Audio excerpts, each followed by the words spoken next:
Hi there, students. To segue.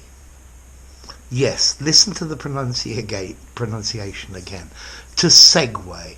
If you look at the letters, it looks like you should say seg. But to segue sounds exactly like this machine with two wheels that you stand on. Okay, to segue originates from music. To segue is to change from one piece of music directly to the next without a break. For the listener, it's difficult to tell when one song or one movement or one piece of music ends and the next one begins. So it's just continuity from one piece of music to the next, or from one movement to the next. You can also use to segue in films, where one scene moves to the next scene, but without an interruption, without suddenly the scene changing to another one. One just flows into another. So to segue is talking about an uninterrupted transition. You know, with a DJ on the radio who's playing songs, well, normally one song finishes, the DJ talks, and then he puts the next one on. But he could just fade the previous song out and fade in the next one without saying anything. So there's just a continuous transition from one to the next. And this is the idea of this verb, to segue. You can also use to segue for other things. It talks again about a transition from one state, one role, one topic into another without a clear break. So the conversation segued from the weather to money to politics. In reality, very often they use this word segue, meaning just to move from one to the other, because often the change is quite abrupt, and maybe there is a pretense of a smooth transition or a smooth change from one to the next, but it might be a little bit abrupt as well, although that's part of the connotation of the meaning of the word.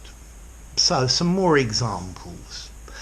Daylight segued into dusk and then into night. So it slowly gets dark and darker and darker, and suddenly it's night. But there's no cut-off point. It's day, it's night. One segues into the other.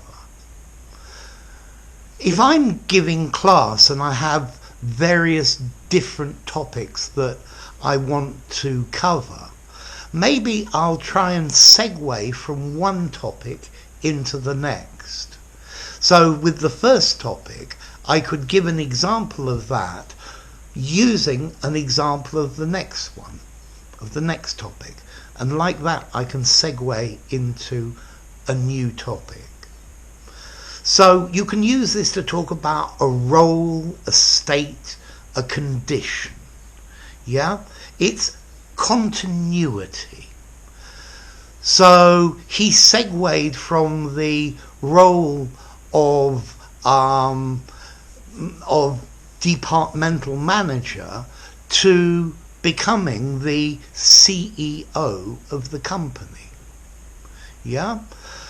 Okay, the actor's career segued from bit parts to more important parts to finally becoming a famous actor. So it's a smooth transition. Okay, this verb to segue, this is quite unusual and quite formal. If you use it in an informal conversation, people are going to say, what? What does that mean? It's a good word for a formal essay or something like that. I think you could probably use it in something semi-formal as well. But in an informal conversation, to change, to move from one thing to another, okay? And this verb to segue, it comes from Italian. There's the verb seguire, to follow, or seguir in Spanish as well, which comes from Latin originally. In Latin, this means the musical idea in a score, in the notes for a piece of music.